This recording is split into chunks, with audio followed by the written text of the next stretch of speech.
Dünya özünün adaq tınıqlarida. Qiyomatning cho'ng kichik alomatlari. Avtori Doktor Muhammad Al-Arifi. Tarjima qilguvchi Sajiya tarjima mahoratini o'stirish sinfi o'quvchilari. Nashr qilguvchi Sajiya Islom tadqiqot markazi.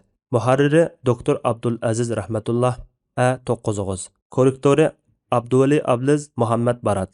Lahiyaligüchi A Axun. Dajjal qandoq chiqadi?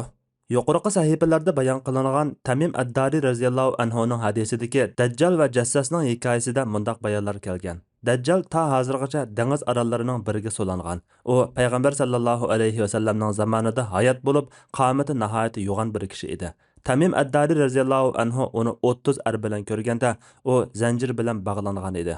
Ular arasida munozirimi bo'lgan va ularga o'zining dajjal ekanligi va ochiq kelgan chaqda ishkanlarni buzib chiqadiganligi haqida xabar bayon qilgan. Dajjalning chiqish sababi. Abdullah ibn Umar radhiyallohu anhuma rivoyat qilib bundoq deydi: "Men Madina ko'chalarining birida Ibn Sayyadga uchrashib qolib, uning ochiq keladigan bir so'zni qildim. Ibn Sayyad varqirab, jarqirab ko'chini beshiga kiydi. Keyin Ibn Umar Hafsa radhiyallohu anhaning yoniga kirdi. Hafsa radhiyallohu anhu bo'lgan voqeadan xabar topgan edi. Shunga u Ibn Umarga: "Alloh sana rahmat qilsin. Ibn Sayyad bilan nemishing bor edi? Payg'ambar sallallohu alayhi va sallamning u, ya'ni Dajjal ochiq keltirilgan chaqda o'ttirg'i chiqadi deganligini anglamaganmiding?" dedi. Uning zimindagi sur'ati. Payg'ambar sallallohu alayhi va sallam Dajjalning zimindagi sur'ati haqida so'ralganda, uning sur'ati shamol haydab kelgan bulutdek bo'ladi deb javob bergan edi. Bu hadis Dajjalning ziminda bak tez harakat qilib, ziminning hamma yerini aylanib chiqadiganligini bildiradi. Jabir radhiyallohu anhu rivoyat qiladi-ki, payg'ambar sallallohu alayhi va sallam mundaq degan: "Kishilar dinda so'slashib, ilmdan qochganda Dajjal chiqadi. U ziminda 40 kun aylanadi. U 40 kunning birinchi kuni bir yildak, ikkinchi kuni bir oydak, uchinchi kuni bir haftadak, uningdan boshqa kunlarning hammasi sizlarning mushu kuninglardek bo'ladi. Uning minadigan bir eshigi bo'lib, ikki quloqining kengligi 40 gaz keladi. Dajjal kishilarning yoniga kelib, "Men sizlarning Rabbinglar" deydi. Haqiqatan sizlarning Rabbinglar yakchashma emas. Dajjalning ikki ko'zi orasiga KFR deb yozilgan. Uni xat biladigan va bilmaydigan har qanday mu'min o'qiy oladi. U har qanday suv va buloq bor makondan o'tadi, lekin Madina bilan Makkadan o'tolmaydi. Chunki Alloh taolo u ikkisini uningga harom qilgan va farishtalarmo Madina Makkani muhofazat qilib turadi. Dajjal boradigan o'rinlar. Anas radhiyallohu anhu rivoyat qiladi-ki, payg'ambar sallallohu alayhi va sallam Dajjalning yer yuzida Makka va Madinadan boshqa dastimaydigan yeri qolmaydi degan. Dajjalning Makka va Madinaga kirishiga hargiz ruxsat qilinmaydi. Payg'ambar sallallohu alayhi va sallam yana mundaq degan: Madinaning yo'l eg'izlarida farishtalar bo'lib, shunga Madinaga vabo va Dajjal kirilmaydi. Payg'ambar sallallohu alayhi va sallam yana mundaq degan: Dajjal sharq tarafdan chiqib Madinaga kirmoqchi bo'ladi va Uhud tog'ining orqasiga tushadi. Farishtalar uning oldiga chiqib, uning yuzini Sham tarafga o'rib qo'ydi. U shu tarafda halok bo'ladi. Yana bir rivoyatda kelishicha, Mihjan ibn Adara radhiyallohu anhu rivoyat qilib bundaq deydi: Payg'ambar sallallohu alayhi va sallam kishilarga xutba so'zlab: "Ey Madina xalqi, qutulish kunini yod etinglar." Qutulish kuni degan nima deb 3 qatim takrorladi. Ondan payg'ambar sallallohu alayhi va sallamdan qutulish kuni degan nima deb so'raldi. Payg'ambar sallallohu alayhi va sallam: Dajjal kelib Uhud tog'iga chiqadi. Ondan agash kuchilariga: "Bu oq qasrni ko'rdinglarmi? Bu Ahmad masjidi, ya'ni payg'ambar sallallohu alayhi va sallam masjidi" deydi. Ondan Madinaga kelsa, Madinaning har bir eshigida birdan qilich tutgan farishtalarni ko'radi. Ondan Juruf sho'rliqiga kelib, chidir uylarni quradi. Ondan Madina 3 qatim tavrab, birmi munofiq, birmi fosiq qolmay, hammasi uning oldiga chiqadi. Mana bu qutulish kunidir deb javob berdi. Yana bir rivoyatda payg'ambar sallallohu alayhi va sallam mundaq degan: Dajjalning yer yuzida Makka va Madinadan boshqa dastimaydigan yeri qolmaydi. Chunki farishtalar yo'l eg'izlarida qator tizilib bu ikki shaharni qo'g'daydi. Shuning bilan u sho'rliq zaminga tushib, bir rivoyatda Juruf sho'rliqiga kelib, chidir uylarni quradi. Ya'ni shu yerga tushgan qilib bargoh quradi. Yana bir rivoyatda mundaq kelgan: Qizil sayliqning yoniga, bu Madinaga yaqin bir joy. Ya'ni bir parcha sho'rliq zaminning yoniga tushgan qiladi. Shuning bilan Madina shahri shahar aholisi bilan qo'shilib 3 qatim tavraydi. Shahardagi har bir kafir va munofiqlar Madinadan chiqib uning yoniga boradi. Juruf Madinaning atrofidagi bir joy bo'lib, Madinaning shimolidan 3 mil yiroqlikdagi o'ringa to'g'ri keladi. Ba'zilar Juruf Sham yo'lidan Qassasingacha bo'lgan orliqdagi joydir degan. Juruf rayoni bugungi kunda Hayyul Azhari deb ataladi. Yuqorqilar bizga shuni yakunlab beridiki, Masih Dajjal shu yerdagi sho'rliq zaminlarning birining orqasiga tushib, Sodiqiyaning tuvan tarafidagi ashu sho'rliq zaminning keyniga, ya'ni Shimoliy Sur degan joyga bargohini yoki chidirini tiklaydi. Bu yerda kichik qizil tog'lar bor bo'lib, buni ko'rgan kishi Rasulullohning so'zini eslab qoladi. Tamim ad-Dari radhiyallohu anhuning Dajjal va Jassasa bilan bo'lib o'tgan qissasida Dajjal Tamim va uning hamrohlariga mundoq degan: Uzunga qolmay chiqishimga ruxsat qilinadi. Shu chaqda men chiqib ziminlarni aylanaman va 40 kun ichida yer yuzida Makka bilan Tayba, Madinaning yana bir ismi. Makka bilan Tayba, ya'ni Madinadan boshqa hamma yurtga boraman. Chunki ularning ikkilisi menga harom qilingan. Qachonki ularning birariga kirmoqchi bo'ladi ekanman, bir farishta qilichini yalang'ochlab oldimga chiqib meni to'sadi. Haqiqatan Makka Madinaning har bir to'bilaklarida farishtalar turib ularni qo'g'daydi. Dajjalning fitnalari. 1. Huzayfa ibn Yaman radhiyallohu anhuma rivoyat qiladi-ki, payg'ambar sallallohu alayhi va sallam bundoq degan: Dajjalning jannati ham do'zaxi bor. Uning do'zaxi jannat, jannati do'zaxdir. Payg'ambar sallallohu alayhi va sallam yana: haqiqatan Dajjalning suyi ham o'ti bor. Uning o'ti so'g'uq suvdir, suyi bo'lsa o'tdir. U zot yana bundoq degan: men Dajjalning yanida nima borligini bilaman.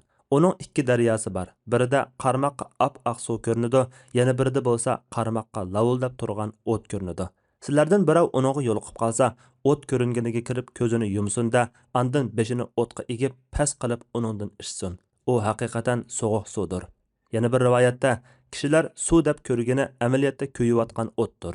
Kishilar o't deb ko'rgani bo'lsa, so'g'uq, lazzatli suvdir. Sizlardan kimki uni uchirtib qolsa, o't ko'ringaniga kirsin. U haqiqatan tatliq va suzuk suvdir deb kelgan. 2. Uning jonsiz narsalar va hayvonlarga ko'rsatadigan ta'siri. Navvas ibn Sam'an radhiyallohu anhu payg'ambar sallallohu alayhi va sallamning mundoq deganligini rivoyat qilgan: Dajjal bir qavmning yoniga kelib, ularni da'vat qiladi. Ular uninga iymon etadi. Shuning bilan u osmonni buyuradi. Osmon yomg'ir yog'diradi. Zaminni buyuradi, zamin o't yoshlarni undiradi. Arqadan ularning mol chorvalari, yo'nlari o'sgan, yilillari sutga to'lgan, qo'rsoqlari to'yib samirgan holda keladi. Andan u yana bir qavmning yoniga kelib, ularni da'vat qiladi. Ular uninga radiya beradi. Ya'ni uni inkor qiladi. Shuning bilan u ularning yonidan qaytib ketadi. Atsi ularning yerlari qurg'oqlashib, ziroatlari qurib ketadi. U xarobalikdan o'tib ketib o'tib, uninga dafna dunyolarini chiqargan deydi. Shuning bilan u yerning dafna dunyolari xuddi asal harilari boshliqiga agashganda to'planib uninga agashadi. 3. Dajjal bir arabiyga aytqina: agar men ota-onani tirildirsam, sen meni parvardigorim deb guvohlik beramsan deydi. U kishi shundoq deydi. Shuning bilan Dajjal u kishiga ikki shaytonni ota-onasining surtida ko'rsatdi. Andan u ikkisi: o'g'lim, uninga agashgin, u sening parvardigoring deydi. 4. Masih Dajjal yoshlikqa urg'ib turgan bir kishini chaqirib, uni qilich bilan ikki parcha qilib tashlaydi. Andan kishilarga: bu bandamga qaranglar, men uni tirildirman. Shuningdan keyin u mening parvardigorim boshqa deb turib oladi deydi. Dajjal bu kishini tirildirib o'rnidan turishga buyurdi. U kishi o'rnidan turdi. Halbuki uni Dajjal tirildirmasdan balki Alloh tirildirgan edi. Lekin iflos Dajjal u ikki parcha bo'lib ketgan kishini birlashtirib tirildirdim deb turib oladi va uningdan Parvardigoring kim deb so'raydi. U kishi: Parvardigorim Allohdir. Sen Allohning dushmani Dajjal deb javob berdi. Bu voqealikning tafsiloti Dajjalning yomonligidan saqlanish yo'llari degan o'rinda bayon qilinadi. Dajjal to'g'risidagi xato qarashlar. Dunyoda ocharchilik yuz berayotganda uning tog'dak do'llangan non va taomlar bo'ladi. Mughira ibn Shu'ba radhiyallohu anhu rivoyat qilib bundoq degan: hech kim payg'ambar sallallohu alayhi va sallamdan Dajjal to'g'risida menda ko'p savol so'ragan emas. Rasululloh menga uning sana nima zini bor dedi. Men chunki kishilar uning daryolari va nondan bo'lgan tog'lari bor deyishyotadi desam, Rasululloh: Dajjalning agashkuchilari. Dajjal bir qancha xil qudrati, turli fitna fasadlari, shundaqla kishilarni ozdirib, o'ziga agashtirib va cho'qintirish uchun qo'llanadigan xilma-xil usullari orqali nurg'unlagan kishilarni fitnaga boshlaydi. Ular uningdan keladigan ozg'ina yaxshiliklarga qiziqib yoki uningdan keladigan bir qism yomonliklardan qo'rqib va yoki islom dini va musulmonlarga jang e'lon qilishga qiziqib uningga agashadi. Yahudiylar, mushriklar, munofiqlar, bilimsiz arabiylar, yuzlari teri qalqanga o'xshash kishilar va ayollar ashu agashkuchilardandir. Yahudiylar. Anas ibn Malik radhiyallohu anhu Rasulullohning mundoq deganligini rivoyat qilgan: Dajjalga Ispahan yahudiylaridan ipak to'n kiygan 70 ming kishi agashadi. Abu Hurayra radhiyallohu anhu Rasulullohning mundoq deganligini rivoyat qilgan. Cho'qimki Dajjal Xuzeston va Karman degan joylardan yuzlari xuddi teri qalqoniga o'xshab qoladigan 70 ming kishi bilan tushidi. Teri qalqoniga o'xshishdagi maqsad ularning boshlari diqmoq, yuzlari yumloq yoki ellipis shaklda bo'lib, shuning bilan birga qovuzg'isi, ya'ni mang'iz so'nki va ko'z burun qurilmalari ko'tarilib cho'qchiyib turadigan hamda ko'z aylanmasi ro'shan ko'rinib turadigan bo'lg'achqa yuz qismi kengri demakchi. Bu ikki so'z Dajjalga ergashadigan u kishilarning yuzlarining kengri, go'shtlik ekanligiga o'xshatishdir. Savol: nima uchun Dajjalga ergashadiganlarning ko'p qismi yahudiylar? Javob: chunki yahudiylarning e'tiqodida Dajjal ular kutayotgan masihdir. Yahudiylar Alloh taolo ularga Davud alayhissalomning nasabidan o'zlari kutayotgan podshohning chiqadiganligiga va bu podshohning ular o'z kitoblarida Mesiyah deb atab olgan Yahudiy davlati qurib beradiganligiga va'da bergan deb e'tiqod qilishidi. Yahudiylarning diniy murosimlarining biri Masih Dajjalni chiqishga qiziqtiradigan durud salomlar murosimi bo'lib, ular Pasxa bayramining bir kechasini maxsus shuning uchun duo qilishga ajratgan. Talmud degan kitobda mundaq deyilgan: Masih Dajjal kelgan vaqtda zimin pitir nallarni, yung kiyimlarni va o'kizning bo'rikidek cho'nliqdagi bug'doylarni chiqaradi. Shu chaqda hukmronlik Yahudiylarga qaytadi. Barcha ummatlar Masih uchun xizmat qiladi. Uningga bo'ysunadi. Shu vaqtda har bir Yahudining xizmatini qiladigan 2800 xizmatkori bo'ladi. 310 koinot uning hukmronligi ostida bo'ladi. Lekin Masih yomonlarning hokimiyati oyoqlashgandan keyin andin keladi. Isroilning kelishi bilan Yahudi ummatining kutgan tilaklari amalga oshadi. U kelganda bu ummat qolgan ummatlarga hukmron bo'ladi. Kofirlar va munofiqlar. Anas ibn Malik radhiyallohu anhu payg'ambar sallallohu alayhi va sallamning mundaq deganligini rivoyat qilgan: Dajjalning yer yuzida Makka va Madinadan boshqa dastamaydigan yeri qolmaydi. Chunki farishtalar yo'l ig'izlarida qatori tizilib, bu ikki shaharni qo'g'daydi. U bir parcha sho'rliq zaminga tushgan qiladi. Bu bilan Madina shahri shahar aholisi bilan qo'shilib 3 qatim tavrab ketadi. Har bir kofir va munofiq Madinadan chiqib uning yoniga bordi. Bu hadisning ma'nolari haqida yuqorida to'xtalib o'tdik. Bilimsiz arabiylar. Abu Umama radhiyallohu anhu rivoyat qiladi-ki, payg'ambar sallallohu alayhi va sallam uzun bir hadisda mundaq degan: Dajjalning fitnasining biri shuki, u bir arabiy kishiga aytqina, agar men ata-onamni tirildirsam, sen meni Parvardigorim deb guvohlik beramsan deydi. U kishi shundoq deydi. Shuning bilan Dajjal u kishiga ikki shaytonni ata-onasining suratida ko'rsatdi. Ondan u ikkisi: "O'g'lim, uningga ergashgin, u sening Parvardigoring" deydi. Yuzlari teri qalqoniga o'xshaydigan kishilar. Abu Bakr Siddiq radhiyallohu anhu payg'ambar sallallohu alayhi va sallamning mundaq deganligini rivoyat qilgan: Haqiqatan Dajjal kun chiqishdagi Xorason deyiladigan joydan chiqadi. Uningga yuzlari qalqandek, keng yumloq go'shtlik bo'lgan kishilar ergashadi. Ayollar. Payg'ambar sallallohu alayhi va sallam mundaq degan: Dajjal marra qanotdagi sho'rliq zaminga tushadi. Uning yoniga chiqadiganlarning ko'pinchisi ayollar bo'lib, hatto er kishilar yaqin urug' tuqqanlari, onasi, qizi, hamshirisi va hammalarning yoniga berib, Dajjalning yoniga chiqib ketishidan ansirab, ularni mahkam bog'lab qo'ydi. Sho'rliq zamin bilan marra qanot degan joy to'g'riliq yuqorida to'xtalib o'tdik. Dajjalning zaminda turish muddati. Payg'ambar sallallohu alayhi va sallamdan Dajjalning zaminda qanchalik turadiganligi haqida so'ralganida 40 kun. Uning birinchi kuni 1 yildak, ikkinchi kuni 1 oydak, uchinchi kuni 1 haftadak, andan qolgan kunlari sizlarning kunlaringlardek dedi. Sahobalar: "Ya Rasululloh, 1 yildak ashu bir kunda bizga 1 kunlik namoz kifoya qilamdi" deganda, "Yo'q, uning u kundagi 5 vaqt namozni ado qilish uchun odatdagi kunlardek vaqt mo'ljallanlar" dedi. Dajjalning fitnasidan qutulish yo'li. Uningga uchrab qolishdan yiroq turish. Imron ibn Husayn radhiyallohu anhu rivoyat qiladi-ki, payg'ambar sallallohu alayhi va sallam mundaq degan: Dajjalning chiqadiganligini anglaganlar uningdan yiroq tursin. Alloh bilan qasamki, kishi o'zini mu'min hisoblab, uning oldiga keladi. Keyin uning aytgan shubhilik so'zlari tufaylidan uningga ergashib ketadi. Hadisning ma'nosi: Dajjalning chiqadiganligini anglaganlar uningdan yiroqlashsin va uningga yaqinlashmasin. Chunki o'zining iymoni kuchli deb hisoblaydigan kishilar Dajjalning yoniga berib, sehrgarlik, o'liklarni tirildirish va shuningga o'xshagan ishlarga duch kelib, Dajjalning ergashuvchilari va yordamchilariga aylanib ketadi. Ummu Sharik radhiyallohu anhu rivoyat qiladi-ki, payg'ambar sallallohu alayhi va sallam insonlar Dajjaldan tog'larga qochadi degan. Shu vaqtda musulmonlarga adil xalifa Imom Mahdi yo'lboshchi bo'ladi. Allohdan yordam tilash. Abu Umama Bahili radhiyallohu anhu rivoyat qiladi-ki, payg'ambar sallallohu alayhi va sallam kimki Dajjalning o'ti bilan sinalsa, Allohdan yordam tilasin degan.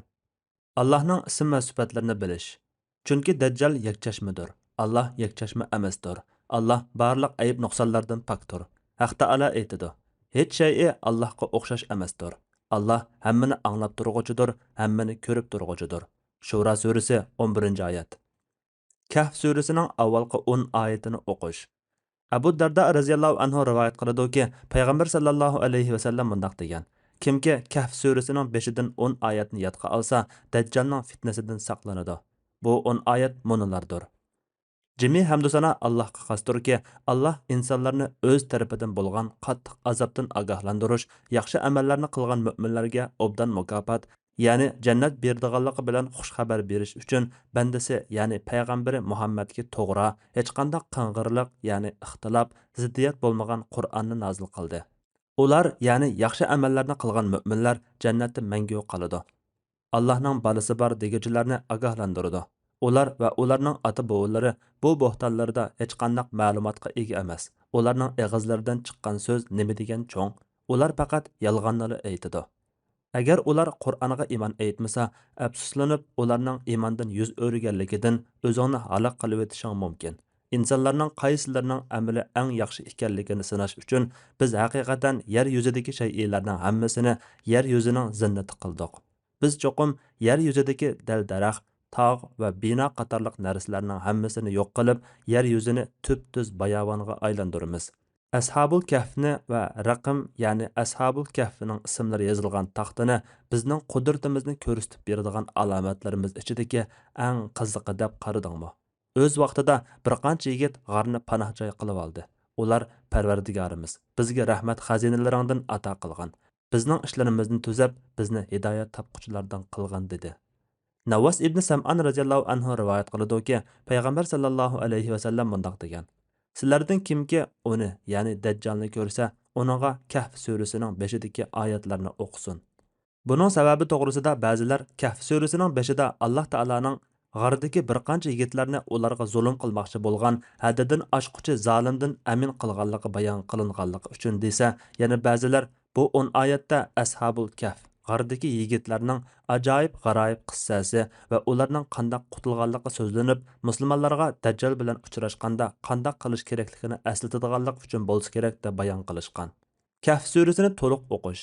Abu Said al-Khudri radhiyallohu anhu rivoyat qiladi-ki, payg'ambar sallallohu alayhi vasallam mundaq degan: Kimki Kahf surasini nozil qilinganidek to'liq holatda o'qib, ondan Dajjalga uchrasa, Dajjalning u odamga kuchi yetmaydi yoki u odamni bo'ysundira olmaydi. Makka Madinaning birida panohlanish. Chunki Dajjal Makka Madinaga kira olmaydi. Namozlarning oxirida Dajjalning fitnasidan panoh tilash. Tashahhudda o'tirganda salom berishdan ilgari tuvandagi duoni o'qish kerak.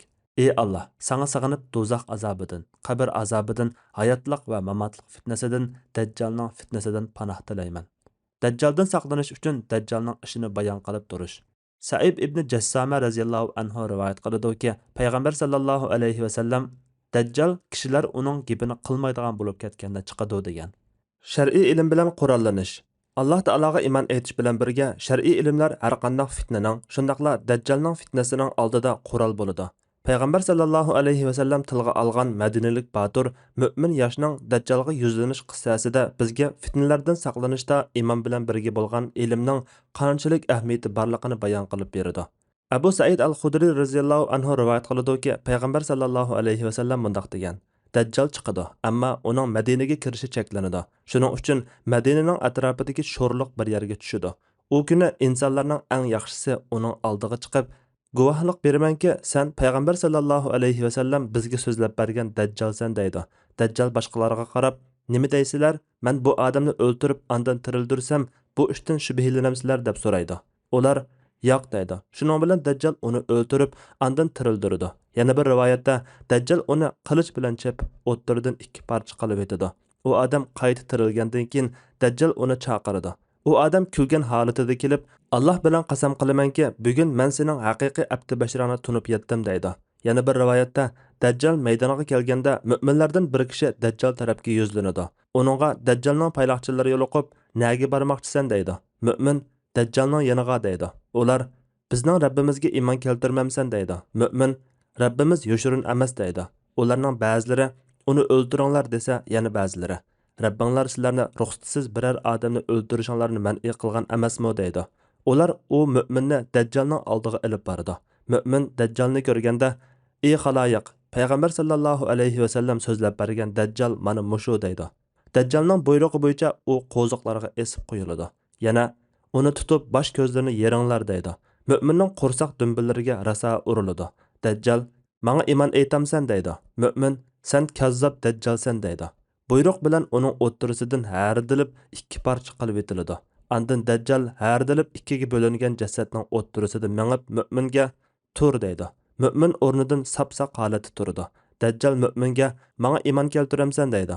Mo'min "Mening sening Dajjal ekanligingga bo'lgan tushuncham texmi cho'nqurlashdi. Ey xaloyiq, u menga qilganlarni endi hech kimga qilolmaydi" deydi.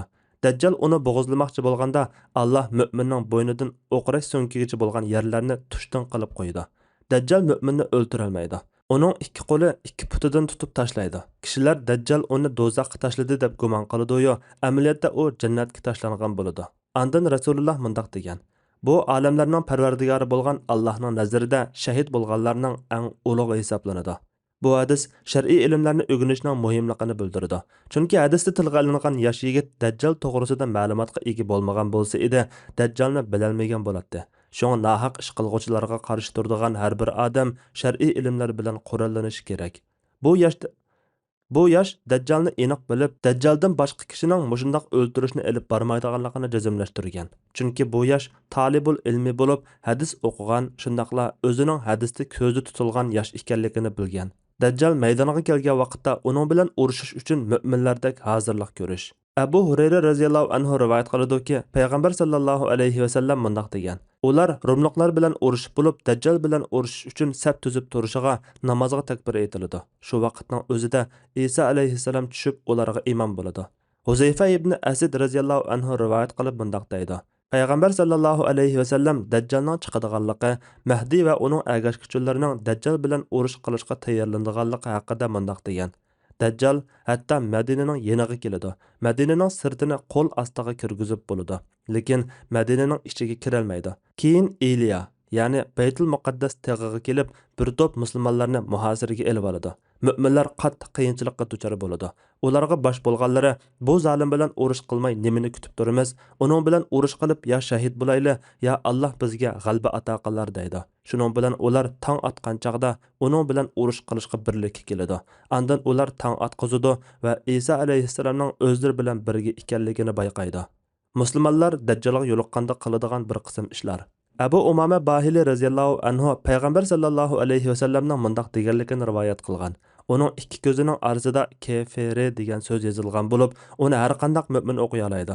Sizlardan kimki uningga yo'liqib qolsa, uning yuziga tükürib, Kahf surasining 5-dagi oyatlarni o'qisin. Dajjalga odam bolalaridan birini o'ldiroladigan, andin tirildiroladigan qilib bo'ysundirib beriladi. Abu Qiloba payg'ambar sallallohu alayhi va sallamning sahobalaridan bo'lgan bir kishidan payg'ambar sallallohu alayhi va sallamning mundaq deganligini rivoyat qiladi. Andan keyin sizlarning orqanglardan yolg'onchi azg'un Dajjal keladi. Uning beshining orqa tarafchacha qattiq budirligidan paxbaygan bo'ladi. U "Men sizlarning Rabbinglar" deydi. Kimki "Sen yolg'on aytding, sen bizning Rabbimiz emas, balki bizning Rabbimiz Allohdir. Biz Allohga tavakkul qildik, Allohga tavba qildik, Allohga sig'inib sendan panoh tilaymiz" desa, Dajjalning bu kishiga kuchi yetmaydi. Dajjalning halok bo'lishi. Dajjalning Sham diyorida halok bo'ladiganligi. Abu Hurayra radhiyallohu anhu payg'ambar sallallohu alayhi va sallamning mundaq deganligini rivoyat qilgan. Dajjal sharq tarafdan chiqib Madinaga kirmoqchi bo'ladi va Uhud tog'ining orqasiga tushadi. Farishtalar uning oldiga chiqib, uning yuzini Sham tarafga o'rib qo'ydi. U shu tarafda halok bo'ladi. Dajjalni Isa alayhissalomning o'ldirdiganligi. Mujammi ibn Jariya radhiyallohu anhu payg'ambar sallallohu alayhi va sallamning mundaq deganligini rivoyat qilgan. Isa alayhissalom Dajjalni Bablutda o'ldirdi. Abu Hurayra radhiyallohu anhu payg'ambar sallallohu alayhi va sallamning mundaq deganligini rivoyat qilgan. Ular, ya'ni musulmonlar safni to'zab urushga tayyorlik qilayotganda namozga takbir aytiladi. Shu vaqtning o'zida Isa alayhissalom tushidi. Yana bir rivoyatda mundaq kelgan. Isa alayhissalom bir jup rangli kiyim kiygan, ikki olqanini ikki farishtaning qanotlariga qo'ygan holatida Damashqning sharqiy tarafidagi oq minorga tushidi. U beshini tuvan qilsa, beshidan suv tomchiydi.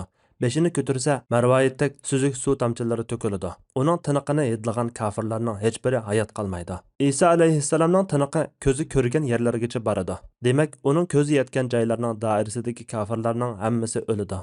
Payg'ambar sallallohu alayhi vasallam shunda xabar berganki, Isa alayhissalom tushgan vaqtda musulmonlar namozga tayyorlik qilib bo'lgan bo'ladi va ularning rahbari va imomi Mahdi bo'ladi. Mahdi ularning oldiga chiqib namoz bomdodni boshlay deb turishiga Isa alayhissalom tushidi. Shuning bilan Mahdi keyinchilab orqaga chekinib, imomlikni Isa alayhissalomga bo'shatib berdi. Chunki Isa alayhissalom uningdan afzal bo'lganlik uchun imomlikqa afzal kishining o'tishini maqsad qilib shundoq qiladi. Ammo Isa alayhissalom qo'lini uning mo'risiga qo'yib, o'zing oldiga chiqib imom bo'lavergan. Chunki bu sening deydi. İsa alayhissalomga Muhammad alayhissalomning ummatidan bo'lgan bir kishining imomlik qilishi bu ummat uchun Alloh tarafidan berilgan bir hurmatdir.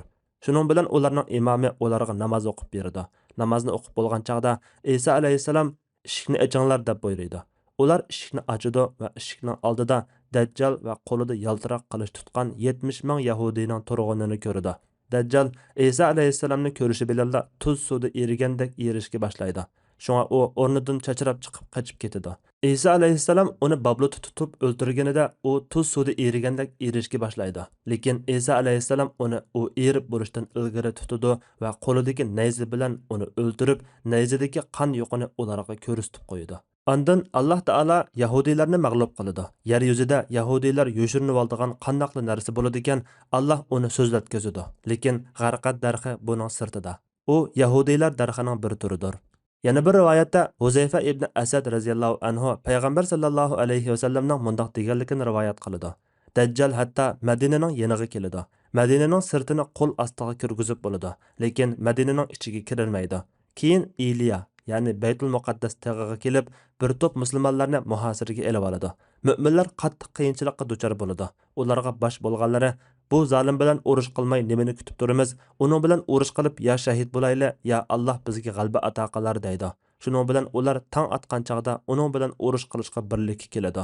Andan ular tong atqozadi va Isa alayhissalomning o'zlari bilan birga ekanligini bayqaydi.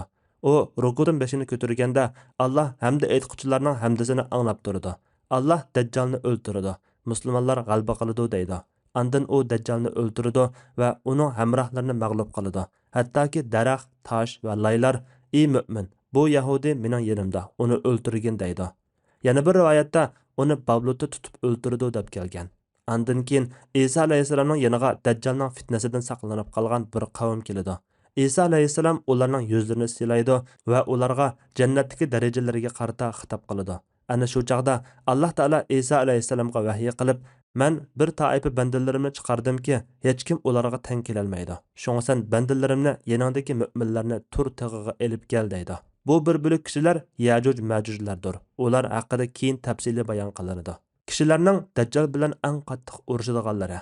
Abu Hurayra radhiyallohu anhu rivoyat qiladi-ki, payg'ambar sallallohu alayhi vasallamdan Bani Tamim qabilasi haqida 3 narsani anglagandan beri ularni yaxshi ko'rib keldim. Birinchisi, payg'ambar sallallohu alayhi vasallam ummatim ichida Dajjal bilan eng qattiq urishadiganini Bani Tamim qabilasidir dedi. Ikkinchisi, ularning zakotlari kelganda payg'ambar sallallohu alayhi vasallam mana bu bizning qavmimizning zakotlaridir dedi. Üçüncüsü, Ayşe radhiyallohu anhaning yanida ulardan asir elingan bir ayol bor edi. Payg'ambar sallallohu alayhi va sallam Ayşaga uni azod qiling, chunki u Ismoil alayhissalomning avlodidan dedi. Ikrima ibn Xolid rivoyat qilib mundaq deydi. Payg'ambar sallallohu alayhi va sallamning sahobalaridan bir kishi menga mundaq so'zlab bergan edi. Payg'ambar sallallohu alayhi va sallamning huzurida Bani Tamim tilga ilinibdi bir kishi Bani Tamimdan bo'lgan bu qavm bu ishni, ya'ni zakotni kechiktirdi dedi. Shuning bilan payg'ambar sallallohu alayhi va sallam Muzaynaga qarab, ulardan bo'lgan qavm kechiktirib boqmadi dedi. Andan u kishi Bani Tamimdan bo'lgan ashu qavm zakotni kechiktirdi dedi. Andan Bani Tamimning qizil va qora ranglik mol chorvalari kelgan edi. Payg'ambar sallallohu alayhi va sallam ular mening qavmimning mol chorvalaridir dedi. Bu kishi payg'ambar sallallohu alayhi va sallamning huzurida Bani Tamimning yomon gapini qilib edi. Payg'ambar sallallohu alayhi va sallam Bani Tamim haqida yaxshilikdan boshqani so'zlamagan. Chunki ular Dajjalga qarshi nayzalari eng uzun kishilardir dedi. Dajjalning chiqishini inkor qilguvchilar. Burun Mu'tazila va Jahmiyga o'xshash ba'zi azg'un firqalar Dajjalning chiqishini inkor qilgan edi. Biz tuvanda Dajjalning chiqishini inkor qiladigan yaqinqi zamondagi bir qism mashhur kishilarni tilga olib o'tamiz. Shayx Muhammad Abdu. U mundaq degan: Dajjal xurofotliq, yolg'onchilik, jodugarlarga simvol qilingan. Muhammad Fahim Abu Ayba. U Imom Ibn Kasirning Kitabul Malahimdagi Dajjal haqidagi hadislarga qilgan sharhisida Dajjal deganlik fitna fasod va yomonliklarning tarqalishi deganlikdir degan. Allama Muhammad Rashid Riza.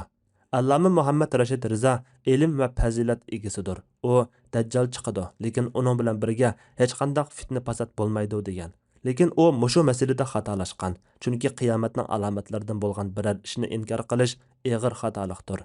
Ibn Abbas radhiyallohu anhu rivoyat qilib mundaq deydi: Umar ibn Xattob radhiyallohu anhu xutba so'zlab Alloh taologa hamd sano aytgandan keyin mundaq degan edi: Haqiqatan sizlardan keyin bir qavm keladi. Ular chalma kesak qilishni, dajjalni, shafaat qilishni, qabr azobini va jazolanganidan keyin do'zaxdan chiqadigan qavmni inkor qiladi. Chalma kesak qilishni inkor qiladi, ya'ni to'y qilgan zinoxorlarning chalma kesak qilinishini inkor qiladi. Azoblanganidan keyin do'zaxdan chiqadigan qavmni inkor qiladi. Ya'ni tavhid ahlidan bo'lgan do'zaxga kirgan kishilarga ularning do'zaxdan chiqishi bilan shafaat qilinishni inkor qiladi. Men Dajjal to'g'risidagi so'zimni tuvandagi 5 masalani tilga olish bilan oxirlashtiraman. Birinchi, Abu Said al-Xudri radhiyallohu anhu payg'ambar sallallohu alayhi va sallamning mundaq deganligini rivoyat qilgan: Men sizlarga mening nazarimda sizlar uchun Dajjaldan qo'rqinchliroq ishni deb beraymi? U bo'lsa-mu yoshurun sherik keltirishdir. Ya'ni u bir kishining namozga turib, uningga boshqa bir kishining qarab turayotganligini ko'rganlikdan namozni chiroyli o'qishdir. Riyo xatarlik ishdir. U bir kishining yaxshi amalni kishilarning ko'rishi va madhiyalashini ko'zlab qilishdan iboratdir. U yoshurun sherik bo'lib, amallarni yo'q qilib etadi. Qiyomat kuni riyoxorlarga sizlar dunyodagi chaqda amallaringlarni ko'rsatgan kishilarning qashiga berib, qarab boqinglar, ulardan mukofot ola olamsizlar deyiladi.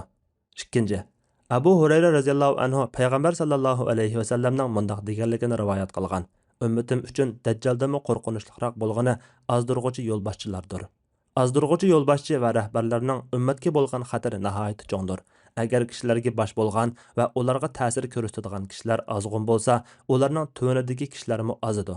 Ozg'un yo'lboshchilar ba'zida podshoh, amir va vazirlarga o'xshash dunyolik ishlarda yo'lboshchi bo'ladi. Ba'zida ulamo va da'vatchilarga o'xshash din ishlarida yo'lboshchi bo'ladi. Agar kishilarga ozg'un rahbarlar bosh bo'lsa, ularning hammasining ishi buziladi.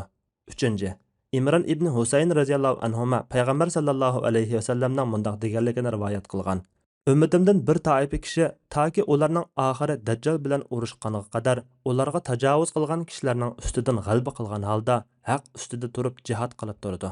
Yuqori hadisdan shu ma'lum bo'ladi-ki, jihad bu ummatda orqa-orqadan davomlashadi. Uning avvali bilan oxiri bir-biriga bog'lanishliqdir. Shundaqla jihad toki bu ummatning oxiri Dajjal bilan urushqan qadar uzilib qolmaydi. 4. Fitna fasod bo'lib ketgan chaqda dinda mustahkam turish shariatning asosiy prinsiplaridan biri bo'lib, payg'ambar sallallohu alayhi va sallam Dajjalning fitnasini tilga olgan chaqda: "Ey Allohning bandalari, mustahkam turinglar, sabatliq bo'linglar" degan. Biz fitna haqidagi hadislar sababidan umidsizlanmasligimiz va ishonchimizni yo'qotmasligimiz kerak. Balki iymonimizni kuchaytirishga va sabatliq bo'lishga hirismand bo'lishimiz lozim. 5. Biz Dajjal haqidagi hadisdan va uningdan boshqa hadislardan zamon oxiridagi urushning qilich, nayza va otga o'xshash qurollar bilan bo'ladiganligini ko'rib olaymiz. Sajiya Islom tadqiqot markazi